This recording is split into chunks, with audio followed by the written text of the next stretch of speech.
নাই, কিন্তু পশু জবেহ করার ক্ষেত্রে শুধুমাত্র একমাত্র নাম নিতে হবে কার? আল্লাহ।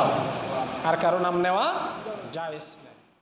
যারা এ ধরনের খাস যারা এখনো করে, আমরা তাদের কাছে এই বিষয়টা বলবো যে পশু জবেহ করার সময় কোনো শরীকদারের নাম নেওয়া প্রয়োজন নাই। কারণ যত শরীকদার আছে নাম নিলে কোরবানি হবে আর না নিলে হবে না, এরকম নাকি? না, যে আল্লাহ তো নিষেধই করেছে নাম না নিতে, শুধুমাত্র আল্লাহর নাম নিতে হবে। যাই হোক, যে আমি বারবার বলি, প্রতি বছরই বলি, কোরবানির পশু জবেহ করার সময় যারা শরীকদার যারা আছে, অংশীদার যারা আছে, পশু জবেহ করার সময় অংশীদারদের নাম বলতে হবে কিনা, এই রসমটা এখনো আছে না নাই? না, এটা বলা যাবে না। যেহেতু যে আয়াতে কারিমা সূরা হজ্জের 37 নম্বর আয়াতে আল্লাহ সুবহানাহু ওয়া তাআলা বলেছেন, লা ইয়ানালাল্লাহা লুহুমাহা ওয়ালা দিমাউহা ওয়ালাকিন ইয়ানালুহুত তাকওয়া। আল্লাহ বলতেছে, আল্লাহর কাছে মাংসও যায় না, রক্তও যায় না, শুধুমাত্র আল্লাহ সুবহানাহু ওয়া তাআলা লক্ষ্য করে মানুষের তাকওয়াটা কেমন, কুরবানি দেওয়ার ক্ষেত্রে তাকওয়াটা কেমন, মনের কল্পনাটা কেমন, তার সদিচ্ছাটা কেমন ছিল কুরবানি দেওয়ার ক্ষেত্রে, কুরবানি দেওয়ার ক্ষেত্রে হালাল অংশ থেকে কুরবানি দিয়েছে কিনা, এটা কে দেখে? আল্লাহ। এবং আল্লাহ নিজে বলতেছে যে যখন তোমরা কুরবানি দিবা, ওয়ালিকুল্লি উম্মাতিন জাআলনা মাসকানান লিয়াযকুরু ইসমাল্লাহ আলা মা রাযাকাহুম মিন বাহিমাতিল আনআম, স্পষ্ট বলেছে আল্লাহ। সেটা সূরা হজ্জের 34 নম্বর আয়াতে, প্রথম আয়াতের আগে বলেছি সেটা।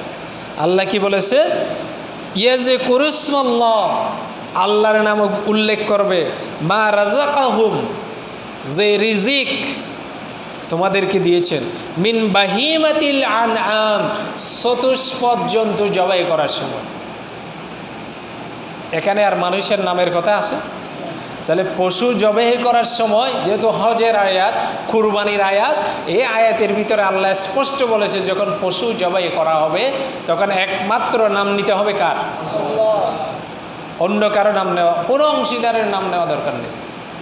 এই যে যারা কুরবানি করবে, যারা কুরবানি করবে তারা সিদ্ধান্ত নিয়েছে আগে থেকে যে আমরা যদি একটা বড় গরু কুরবানি করি, অথবা একটা উট কুরবানি করি, বা মহিষ কুরবানি করি, অথবা একটা মাত্র ছাগল কুরবানি করি, অথবা দুইজন মিলেই করি, যে কুরবানিটা করবে ওই কুরবানিটা করার ক্ষেত্রে সে আগে থেকে চিন্তা করছে না?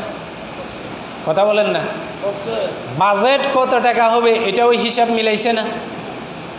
এবং কুরবানির পশু কি রকম কিনবে, কি ধরনের পশু পছন্দ করবে, এটাও তো আছে। সে সবগুলো পছন্দ করেছে এবং বাজারে গিয়ে যিনি ক্রেতা বিক্রেতা যিনি, তার সাথে দর দাম করে নির্ধারিত করে নির্দিষ্ট করে সে পশুটা ক্রয় করেছে। তাইলে এই যে এত ঘটনা ঘটল, তার মনের যে এত কল্পনা, এত ইচ্ছা, সব কিছু দেখেছে কে? তো আল্লাহ চাই কোনটা? আল্লাহ কোনটা চাই? তাকওয়া।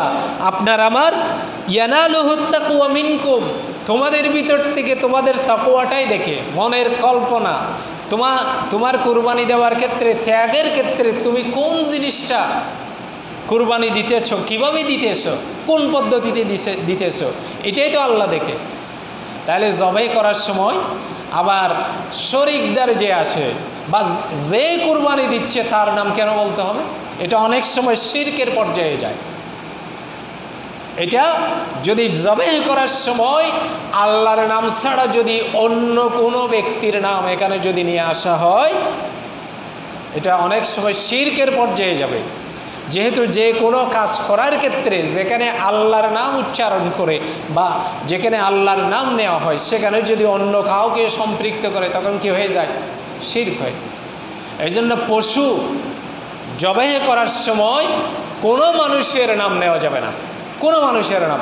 আবার অনেক সময় দেখা যায় আমাদের দেশে এটা প্রচলিত আছে, কুরবানির ভাগ ওনার পক্ষ থেকে ওনার পক্ষ থেকে ওনার পক্ষ থেকে একটা ভাগ মিলে নাই, নাম দেওয়ার জন্য নাই, রাসূল সাল্লাল্লাহু আলাইহি ওয়াসাল্লামের নাম দিয়েছে। এরকমও হয় কিনা? হ্যাঁ, মানে 3টা ভাগ দিছে, ওখান থেকে উনি যে পরিবার পরিজন বা আত্মীয় স্বজন যাদের সাথে অংশীদার নিয়েছে, ওখান থেকে 6 জন নাম পাইছে, যে 6 জনের পক্ষ থেকে, 6 জনের পক্ষ থেকে, কিন্তু আরেকজন মিলাইতে পারে নাই, তখন বলে এটা রাসূলুল্লাহ ইসলামের পক্ষ থেকে। এখন জবেহ করার সময়ও রাসূল সাল্লাল্লাহু আলাইহি ওয়াসাল্লামের নাম নেওয়া। আপনি হ্যাঁ রাসূলুল্লাহ ইসলামের পক্ষ থেকে করতে পারেন, যেহেতু আল্লাহ রসুল নিজে সকল উম্মতে মুহাম্মদীর পক্ষ থেকে কোরবানি দিয়েছে, এই জন্য রাসূল সাল্লাল্লাহু আলাইহি ওয়াসাল্লামের পক্ষ হতেও আপনি কোরবানি দিতে পারবেন, এটা নফল সুন্নাহ হিসেবে। বা আপনার মা বাবা যারা দাদা দাদি মারা গেছে ওনাদের পক্ষ হয়েও কোরবানি দিতে পারবেন, অসুবিধা নাই। কিন্তু পশু জবেহ করার ক্ষেত্রে শুধুমাত্র একমাত্র নাম নিতে হবে কার? আর কারো নাম নেওয়া জায়েজ নাই। আমরা এই বিষয়টার প্রতি লক্ষ্য করব, যেহেতু সরাসরি আল্লাহর নির্দেশ যে লিয়াযকুরু ইসমাল্লাহ আলা মা রাযাকাহুম মিন বাহিমাতিল আনাম, চতুষ্পদ জন্তু জবাই করার সময় একমাত্র আল্লাহরই নাম নিতে হবে, আর কারো নাম নেওয়া যায়। এটা আল্লাহ সরাসরি আদেশ করেছেন, অর্ডার করেছেন। তাহলে আমরা এই বিষয়টা খেয়াল রাখব যে যারা এ ধরনের খাস যারা এখনও করে, আমরা তাদের কাছে এই বিষয়টা বলবো যে পশু জবাই করার সময় কোনো শরিকদারের নাম নেওয়া প্রয়োজন নাই। কারণ যত শরিকদার আছে সবাই কুরবানি করবে কিনা আগে থেকে নিয়ত করছে, টাকা পয়সা জোগাড় করছে, কোন ধরনের পশু জবাই করবে উনি সে পরিকল্পনা অনুযায়ী পশু ক্রয় করেছে, আবার ওখানে জবাই করার সময় নাম নেওয়া কি দরকার? নাম নিলে কোরবানি হবে আর না নিলে হবে না, এরকম নাকি? না, যে আল্লাহ তো নিষেধই করেছে নাম না নিতে, শুধুমাত্র আল্লাহর নাম নিতে হবে। যাই হোক, আমরা ওই বিষয়টা খেয়াল রাখবো।